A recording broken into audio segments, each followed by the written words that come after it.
জনবিচ্ছিন্ন দলের দুই একটা দেখবেন যে তারা এখন বিভিন্ন দলের হয়ে মন্ত্রী পর্যায়ে হয়ে গেছে, সামান্য একটু কিছু হলেই যাচ্ছে সিঙ্গাপুর। আরে বাবা, তুই টাকাটা কই পাস? তুই বিকাশে আমরা টাকা দিই তাই তোরা খাই এই পর্যন্ত আসছিস, আমরা টাকা দিই না। একটা মিছিল মিটিং করতে গেলেও আমি এই যে আগস্টের আগত আমাদের কাছে ফকিরের মতো ভিক্ষা চাই, তারা হয়ে গেছে এখন মন্ত্রী। তারা একটা মেম্বারই পাস করবে না, জনবিচ্ছিন্ন, তাদের প্রফেশনালি কোনো সাউন্ডনেস নেই। তার ইনকাম সোর্স কি? কোটি কোটি টাকা লেনদেন করে তারা এই দেশকে এক প্রকার বলতে পারেন এই দেশ মাটি মানুষকে বিক্রি করছে। বেয়াদব, যাদের কোনো সামাজিক ভিত্তি নাই, তাদেরকে একটা রাজনৈতিক দলের পারমিশনে এটার জন্য ইলেকশন কমিশনের নামে কেস করার সুযোগ থাকলে আমাদের সেটা করা উচিত। আমরা দেখি প্রতি বছর বাংলাদেশে হাজার হাজার ভারতীয় স্টুডেন্ট আমাদের বিভিন্ন হসপিটালে পড়াশোনা করে তারপরে তারা ভারতের চিকিৎসার জন্য যায়, মানে ভারতের চিকিৎসক হিসেবে প্রতিষ্ঠিত হয়। কিন্তু অনেকেই বলে ফার্টিলিটি চিকিৎসায় ভারত এখন অনেকটা সাফল্যের জায়গায় চলে গেছে, বাংলাদেশ এখনও ওই লেভেলে যেতে পারে নাই, বা বাংলাদেশের সফলতা কম ফার্টিলিটি চিকিৎসার জায়গায়। সেক্ষেত্রে যদি একটু বলতেন। আসলে হয়েছে কি, আমরা বাংলাদেশি চিকিৎসক বলেন, ইঞ্জিনিয়ার বলেন, আমরা অনেক প্রতিকূলতার মধ্যেই বড় হয়েছি এবং আমরা অনেক কিছুই পারি। আলহামদুলিল্লাহ, আমাদের চিকিৎসকরা আমেরিকা বলেন, ইউকে বলেন, এই সব জায়গায় যে অত্যন্ত সফলতার সহিত কাজ করে প্রমাণ করছে যে আমরা যোগ্য। বাংলাদেশের চিকিৎসা ক্ষেত্রকে রাষ্ট্রীয়ভাবে, রাজনৈতিকভাবে একটা হেয় প্রতিপন্ন করে অন্য দেশের হাতে তাদের ব্যবসাকে আমরা তুলে দিয়েছি কোটি কোটি টাকা। রাষ্ট্রীয় একটা ষড়যন্ত্র, রাষ্ট্রীয় ষড়যন্ত্রের যারা কাজ করছে। যেমন আপনি বললাম, আমি একজন সাধারণ নাগরিক, মানুষের জন্য কাজ করতে চাই, রাষ্ট্রীয় একটা প্রতিবন্ধকতার মধ্যে পড়ি। একইভাবে চিকিৎসা ক্ষেত্রকে ইন্ডিয়াতে ভালো হচ্ছে, এই সেক্টরে কি ভালো হয়, ধরেন আপনার একটা ডিম নাই, অন্য মানুষের ডিম নিয়ে ইলিগাল পথে আপনাকে দিয়ে দিচ্ছে, সেখানে তারা সফলতা দেখাচ্ছে, যেটা ধর্মীয়ভাবে আমাদের যেটা বলে ধর্মীয়ভাবে জায়েজ না, ইটস ইলিগাল। এই কাজটা তারা অতিরিক্ত করতে পারে বিভিন্ন ক্ষেত্রে। আপনারা দেখেছেন আমাদের আমির জামাত ডাক্তার শফিকুর রহমান, বিরোধী দলীয় নেতা, যার হার্টের চিকিৎসার জন্য অপারেশন উনি বলেছিলেন যে আমি আমার দেশেই করতে চাই, হয়েছে না? সুন্দরভাবে করেছে, উনি সফলভাবে আছে। অথচ হার্টের একটা সামান্য কিছু হওয়ার আগে একটা প্যারাসিটামল লিখতে গেলেও আমাদের রাজনৈতিক নেতৃবৃন্দ বিদেশে চলে যাচ্ছে, ব্যাংককে চলে যাচ্ছে। এই যারা জনবিচ্ছিন্ন দলের দুই একটা দেখবেন যে তারা এখন বিভিন্ন দলের হয়ে মন্ত্রী পর্যায়ে হয়ে গেছে, সামান্য একটু কিছু হলেই যাচ্ছে সিঙ্গাপুর।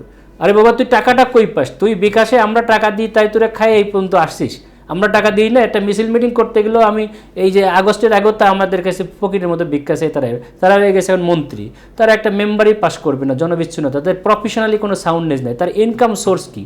এই জিনিসগুলো মানুষ এখন খেয়াল করে এবং এনারাই পরবর্তীতে অন্য দেশের রাজনৈতিক হাতিয়ার হিসেবে তারা ব্যবহার হচ্ছে। কোটি কোটি টাকা লেনদেন করে তারা এই দেশকে এক প্রকার বলতে পারেন এই দেশ মাটি মানুষকে বিক্রি করছে। দেশপ্রেম বোধ নাই তাদের।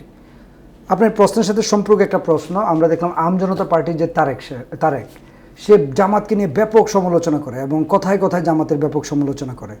এটা কি হতে পারে, বা এটাকে কিভাবে দেখেন? আসলে ওনার মতো ব্যক্তিকে নিয়ে আমাদের কথা বলাটা এটা রুচির মধ্যে আসে না। যে সে যে প্রোফাইলের লোক, তাকে নিয়ে আমার মতো জায়গা থেকে কথা বলা, এটা আমার রুচিতে বাধে। আমাদের দেশের দুর্ভাগ্য হচ্ছে যে একটা ইলেকশন কমিশন, তারা এরকম ধরনের মানে বেয়াদব, যাদের কোনো সামাজিক ভিত্তি নাই, যাদের কোনো প্রফেশনাল নাই, তাদেরকে একটা রাজনৈতিক দলের পারমিশনে এটার জন্যে ইলেকশন কমিশনকে, আপনারা যারা সচেতন আছেন, আমরা যারা সচেতন আছি, ইলেকশন কমিশনের নামে কেস করার সুযোগ থাকলে আমাদের সেটা করা উচিত এবং ইলেকশন কমিশনে যারা এদেরকে পারমিশন নিয়েছে তাদেরকে শাস্তির আওতায় আনে। আমার পরামর্শ হচ্ছে এটা, আমি যেটা ফিল করি। এবং আমরা যদি কোনো সময় রাজনৈতিক এই সুযোগ থাকে, মানুষের মানে বিভিন্ন সরকারি পজিশনে থাকা মানে মানুষের আমানতকে সংরক্ষণ করা, রাজনৈতিক এবং প্রশাসনিক বিভিন্ন পোস্টে বসে সরকারি এই যে ইলেকশনের একটা দায়িত্ব তাকে রাষ্ট্রকে পরিচালনার জন্য এত বড় বিপ্লবের পরে দেওয়া হয়েছে, তারা সম্পূর্ণরূপে বিশ্বাসঘাতকতা করেছে রাষ্ট্রের সঙ্গে, এদেশের মানুষের সঙ্গে, এদেশের মানুষের ভালোবাসার সঙ্গে, এদেশের মানুষের বিশ্বাসের সঙ্গে। তারা আজ হোক কাল হোক বিচার পাবে। আনফর্চুনেটলি আগে যারা এই সেন ছিল তারা জুতার মালা পড়েছে, কিন্তু এই লোকগুলা এখনও শিক্ষা নেয়নি। আল্লাহ তাদেরকে ইহকালে তো অপহরণ না করলেও পরকালে হলেও তাদেরকে মাস্ট করবেই করবে। কারণ এত শহীদের বিনিময়ে বিপ্লবের পরে যে রাষ্ট্র যে কাঠামোটা আসার কথা ছিল, শুধুমাত্র এই ইলেকশন কমিশনের কারণে সেটা হতে দেয় নাই।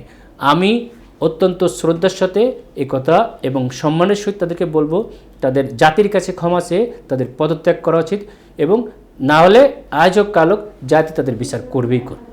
আমাদের কাছে অনেকে প্রশ্ন জানতে চেয়েছে যে উনি তো ডক্টর শফিকুর রহমানের সাথে খুব ক্লোজলি একটা ইনভলভমেন্ট আপনাকে দেখে মানুষ মিডিয়াতে, তার ছেলের সম্বন্ধে একটা বিতর্ক আছে যে তার ছেলে একটা ধর্মীয় উগ্র সংগঠনের সাথে জড়িত। আসলে এই বিষয়টা আপনি কি কোনো করতে পারবেন কিনা, বা এটার কোনো মতামত আছে কিনা আপনার, বা আপনার জানা আছে কিনা এই বিষয়টা? এই বিষয়ে আমার ওরকম খুব বেশি ডিটেলস জানা আছে তা না, কিন্তু আমাদের একজনের ওইরকম যে উগ্রবাদী কোনো সংগঠনের সঙ্গে সংযুক্তি আছে বা কোনো কিছু করেছে এরকম কোনো বাস্তব প্রমাণ এখনও কিন্তু পাওয়া যায় নাই। এটা তারা আনতে পারে। আর আমি রাজনীতিবিদ মানেই যে আমার সন্তানই এই পরবর্তীতে এটার অংশীদার হইতেই হবে, এই রাজনীতিতে কোনো সময় জামায়াতে ইসলামী বিশ্বাস করে না, ইসলাম বিশ্বাস করে না। ইসলামের ইতিহাসও আপনারা দেখবেন যে সাহাবারা তাদের ছেলেই সাহাবা হবে, এরকম হবে। এই যে বাংলাদেশের রাজনৈতিক কয়েকটা পরিবারের মাধ্যমে এদেশে স্বৈরতন্ত্র প্রতিষ্ঠিত করেছে বিভিন্ন বিদেশি শক্তি, আমরা সেইভাবেই আছি এবং আমরা দেখেছি এখনও কিন্তু সেই ধারা অব্যাহত রয়েছে। এটা থেকে জাতিকে মুক্ত করতে হলে আপনাদের মিডিয়া এবং এই নিউ যে জেনারেশন তারা অবশ্যই মিডিয়ার এই যুগে এই ধারাকে পরিবর্তনে নিয়ে আসবে বলে আমার দৃঢ় বিশ্বাস, ইনশাআল্লাহ।